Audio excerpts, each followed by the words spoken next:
Hello and welcome to the Literary Lair, and welcome back to the Fudgetrospective. Obviously, a book like Tales of a Fourth Grade Nothing wasn't just gonna sit around and not have sequels. After a short diversion with otherwise known as Sheila the Great, where Sheila Tubman spends a summer in Tarrytown, Bloom returned to Peter and Fudge in 1980, with today's subject, Superfudge. Now, I couldn't find much in terms of history about the development of this book, apart from a short paragraph on Judy Blume's website, which says that she had received letters for years afterwards from kids asking if there was ever going to be another book, to which she replied, yes, when and if I ever get another idea. And lo and behold, she did, and like many creators, it came to her in the shower.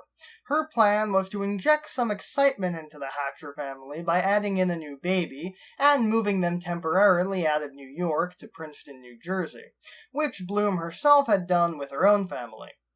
They do say write what you know, after all. An interesting thing that Bloom says in that blurb is, the thing about funny books is they have to spill out spontaneously or they don't work. At least that's how it is with me. Unlike a novel, which can take me 3 years and up to 20 drafts, Fudge books either come or they don't. Maybe that's why I write so few of them. Which is a rather fascinating insight that I never really thought about.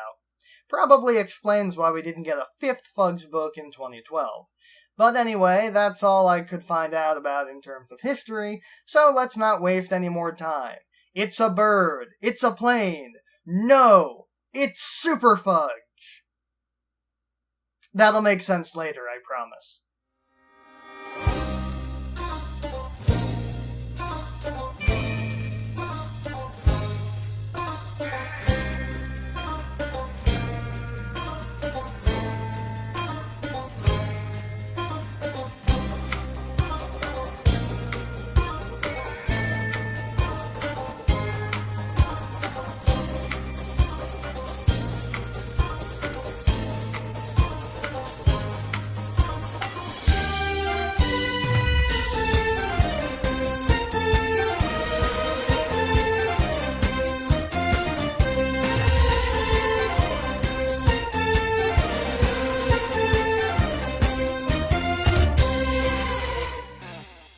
The cover is, well, it's probably the one I remember the most. See, as a kid, I never actually owned Tales of a Fourth Grade Nothing. I read it because it was assigned in school, and I had to give the copy back, despite how much I loved it. The rest of them I was bought separately, though, so when I wanted to go back and read the entire series, I always had to start here. It's basically the same as the previous book's cover, save for the image, which is now Fudge dancing in the foreground with a jar of worms on his head, and Peter having dug up those worms covered in dirt and standing in the background holding a trowel with that same exasperated look on his face. Some things never change. It's a brilliant cover and details the events of the book pretty well. Let's get to the story itself. Our second story starts with an announcement that Anne is going to have another baby, a girl, and Peter is not happy about it. I mean, I don't blame him. Can you imagine having to deal with another Fudge?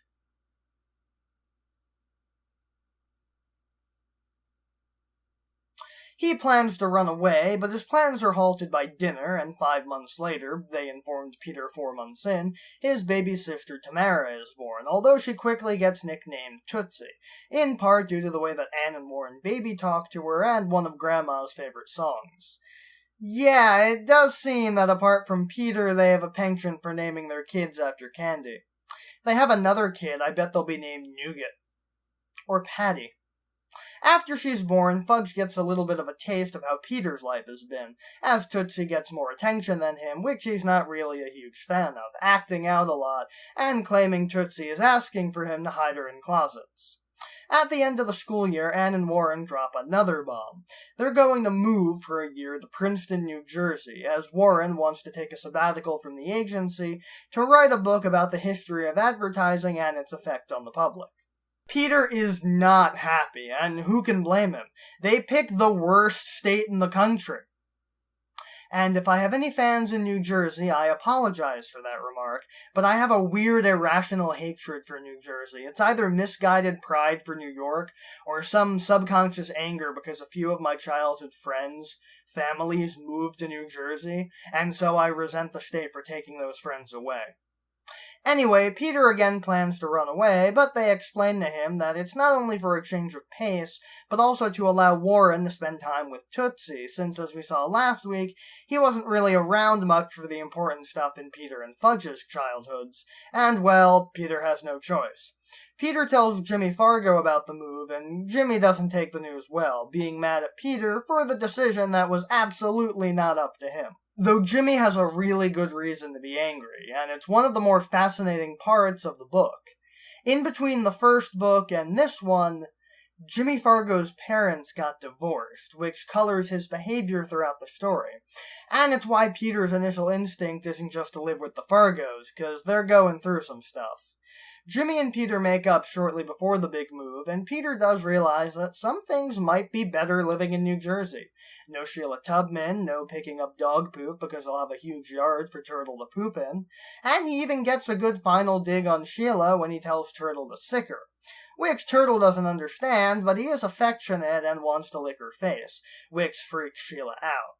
Which is funny in this book, but less funny if you read her standalone book, which reveals that she actually has cynophobia, which is fear of dogs. In Peter's defense, he doesn't actually know that, and she was insulting him, so... Before they leave, Fudge sticks a bunch of trading stamps on the Tootsie, intending to trade her in for something better, which does not sit well with their mother. Then they move to Princeton, into a house owned by friends of the family who are abroad for a year, and they sublet their Manhattan apartment. Over the summer in Princeton, Peter makes a new friend, Alex Santos, who digs up worms for an old lady in the neighborhood, Mrs. Mulder, who gives him 5 cents a worm, and Peter, being from New York City, has business savvy, and tells Alex to cut the worms in half so he can get more money for each worm. And when she comments on their smaller size, Peter makes up some BS about them being smaller at the start of the summer, which she buys, impressing Alex. Guess that makes Peter the cub of Charlton Street, right? They also make some jokes between themselves about what Mrs. Mulder does with the worms, the local rumor being that she eats them, putting them into food. Which Fudge overhears, and when they go to the local Baskin-Robbins that's having an ice cream flavor contest, he suggests worms, and even in 1980, retail workers were not getting paid enough to deal with kids like him. Though, unlike Phineas and Ferb, for the Hatchers, summer has to end, and they have to go back to school, including Fudge, who starts kindergarten, although Peter is not happy about having to escort his younger brother to school with him. Peter's first day actually goes rather well. He gets a cool teacher, he's not the only new kid in the class, there are actually a few other students from out of state, and Alex is in his class. Until he gets called to see the principal. He worries about what he could have possibly done, until the principal tells him that he needs Peter's help with Fudge. Fudge attacked his teacher and climbed up on top of shelves and refuses to come down. Anne and Warren are unreachable, so they move down the chain of command. Peter and the principal go in and ask why Fudge did it, and Fudge says that it's because his teacher is mean. You see, she's one of those old-fashioned type of teachers who doesn't like nicknames, and so she refuses to call Fudge Fudge. She'll only use Farley Drexel, which is... Listen, I've seen teachers like that. It's just not worth the damn fight, you know? It's kindergarten, just let the kid be called what he wants to be called. Fudge, in retaliation, nicknamed her Ratface, which Peter admonishes him for. The principal decides to just move him to another class, because Ratface is so obstinate that it's literally the only option, and Fudge's new teacher, Miss Ziff, is much more accommodating. Ironically, Miss Ziff is in the middle of reading her students an Arthur book, and Arthur's teacher has a literal rat face. That's actually really funny. In the next chapter, Fudge wants a pet, and not just a pet, he wants a bird. He decides on a mynah bird that he names Uncle Feather, which has benefits. When they moved, Fudge insisted on sleeping at the door to Anne and Warren's room, but with Uncle Feather, he stays in his bed. Downsides are that Uncle Feather can talk, and besides simple mimicry, his favorite thing to say is "Bonjour, stupid," which does have a humorous payoff when he brings Uncle Feather in for show and tell, and Ratface's class is invited to join, where Ratface greets Uncle Feather since she also speaks French, and gets that as a greeting. It's the little things like seeing a crappy teacher get put in her place by a bird. Peter and Alex go into town one day and pass by an art gallery, where Peter recognizes a particular piece, it having been done by Jimmy Fargo's dad Frank as a response to the divorce. It's called Anita's Anger, Anita being Jimmy's mom. Speaking of Jimmy Fargo, Peter and Jimmy have over the summer drifted apart. Likely a combination of the divorce wreaking havoc on Jimmy and Peter being far away, and this being a pre-internet age where phone calls are their only contact. Halloween comes, and Peter, being in 6th grade, is above trick-or-treating. But apparently Alex is not, dressing up as Anita's Anger, and Peter scrambles to put together a costume. They stop by Mrs. Moldor's house with Fudge, and she calls her daughter to the door, since she thinks Alex's costume will amuse her, since Beverly, her daughter, is the owner of the art gallery. Peter and Alex also get confirmation of what the worms are used for when Fudge comments on it, and Mrs. Moldor gives them some cookies made with ground worm in them, which Fudge also gives to Anne, though he leaves out what the secret ingredient is. Peter's not the only one with a new friend, though. Fudge makes friends with Daniel Mannheim, a red-headed kid who's always looking for a fight. Want to make something of it? He is also a picky eater and always watches TV when he eats. Pretty much he's the playdate from hell for the parents of his friends.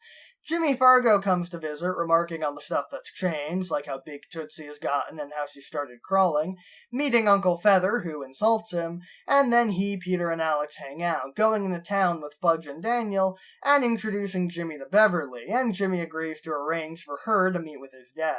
They run into some girls they know from class at the movie theater, going to see the Christopher Reeve Superman movie. I mean, they don't actually say the name of the actor, so I guess that makes it a timeless reference because there's always going to be a new Superman movie in theaters, but that was the only Superman movie that existed at the time. Although, I can imagine that if they had gone to see Man of Steel, they would have probably had a very different reaction. During the movie, Peter gets close to Joanne, who helps him get ice cubes out of the back of his shirt after Fudge drops some down his shirt. Alex and Jimmy waste no time becoming friends and razzing Peter for it. At home, Warren takes some initiative to avoid another omelet fiasco and takes some Chinese cooking lessons, even buying a wok, while Fudge tells Peter that he wishes he was adopted so he can be an alien superhero from another planet. Now I'm just imagining Fudge with Jack powers, and I want to see that movie instead of Incredibles 2. Thanksgiving comes and goes, and the Christmas season is upon the hatchers.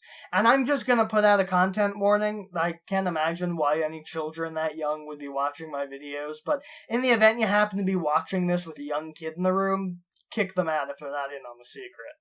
While making his list, Fudge has Peter write out letters to Santa for both of them, along with letters for Tootsie and Turtle, which causes Peter to ask Anne and Warren if maybe he's a little too old for Santa, and they should stop lying to him. Peter had spotted them putting the gifts under the tree years ago, and is a little jaded by it. Anne and Warren decide that they'll do it for as long as he believes, and as long as Tootsie believes, against Peter's objections. On Christmas morning, Fudge gets a new bike like he wanted, and that night he asks Peter to teach him how to ride it when the snow melts, and the conversation eventually turns to Fudge admitting that he's never believed in Santa, according to him, but has kept up the charade because their parents like it, which is actually really sweet. Oh, and at a holiday party in school under the mistletoe, Joanne kisses Peter on the cheek, and when he goes to reciprocate, she turns her head and he gets a mouthful of hair. Later on, Fudge's bike lessons aren't going so well. He keeps falling and not stopping and getting injured, but to his credit, he keeps at it until Anne and Warren decide he can ride to school just like Peter. Unfortunately, stopping is still a weakness, and he goes straight into the bike rack, hurting himself and having to report to the nurse's office. This happens on a day when a famous author, Brian Tumpkin, comes to the school for an assembly and walks on stage with an imaginary friend.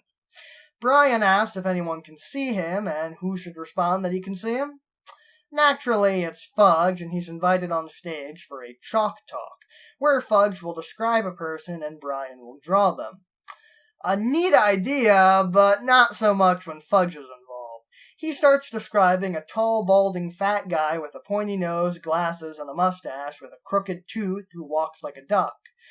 Once he starts talking, Peter is mortified because he knows who's being described. Mr. Green, the school principal. Though the principal is actually okay with it and asks Brian if he can keep the drawing in his office, and the day actually ends better than it started. In Fudge's next adventure, and the final one for the book, Fudge pranks Peter on a Saturday morning by telling him that he has school, and Peter is not amused. He takes the time to help out with Tootsie when she wakes up and changes her diaper, teaching her the word yuck in the process, which she says repeatedly throughout the day. He gets the idea to go on a picnic with Alex, and Fudge begs and pleads to come along, but Anne puts her foot down for once and says no. When they get back, Fudge is nowhere to be found, but Peter figures that he probably went over to Daniel's house, which is compounded when Daniel's mom calls up asking where her son is. The parents obviously freak out, and Peter is left with Tootsie while they search the area. Peter feels terrible for treating Fudge badly earlier, paralleling how he missed the antics after Fudge ate dribble in the last book, until the phone rings and Fudge is on the other line. Him and Daniel rode their bikes out into town by the highway and are quickly retrieved by their parents. The parents are furious and debate suitable punishments when Peter remarks that they should just take their bikes away for a month, which he expects will be shot down. Instead, the parents agree that it's a perfect punishment and chain the bikes up.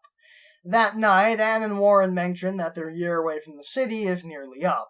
The book's not working out, so Warren is going back to the ad agency, but he's willing to commute if everyone else wants to stay in Princeton.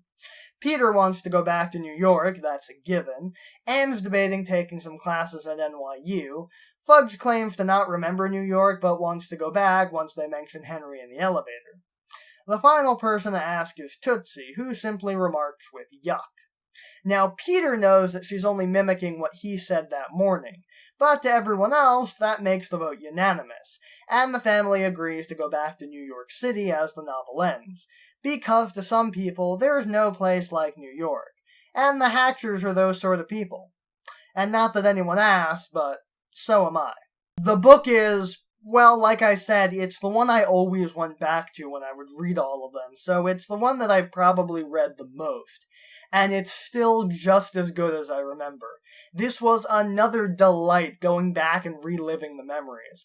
It's easily one of the more creative books because it manages to be completely new by putting the family into a new situation.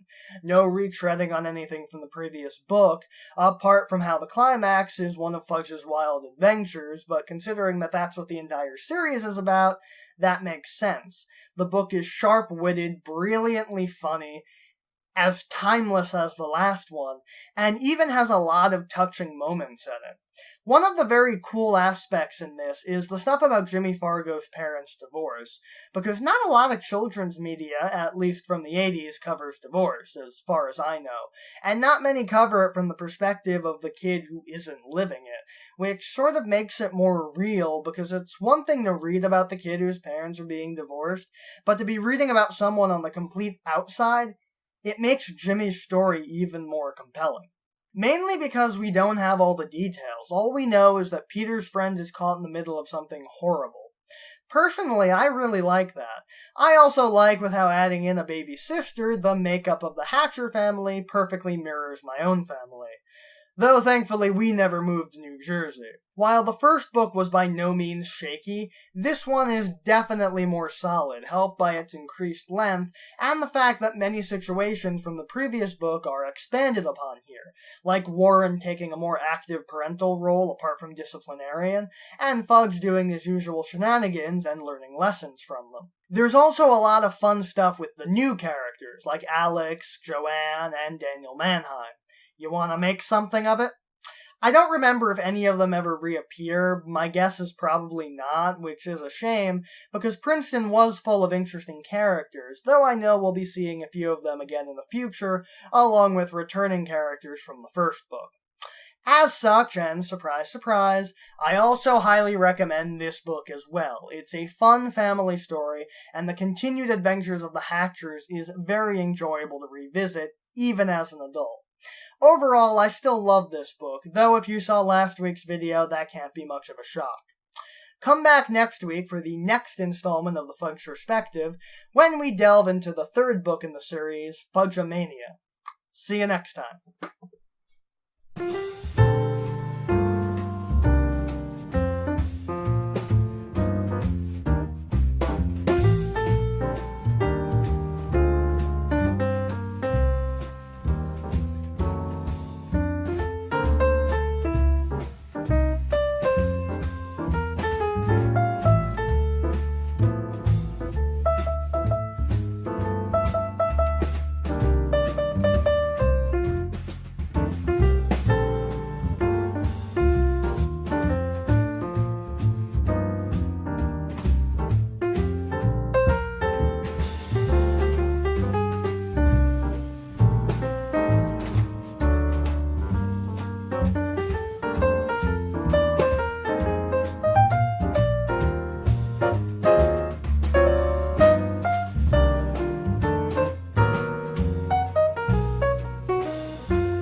There's also a lot of fun stuff with the new characters, like Alex Santos, Joanne McFadden, and Daniel Mannheim.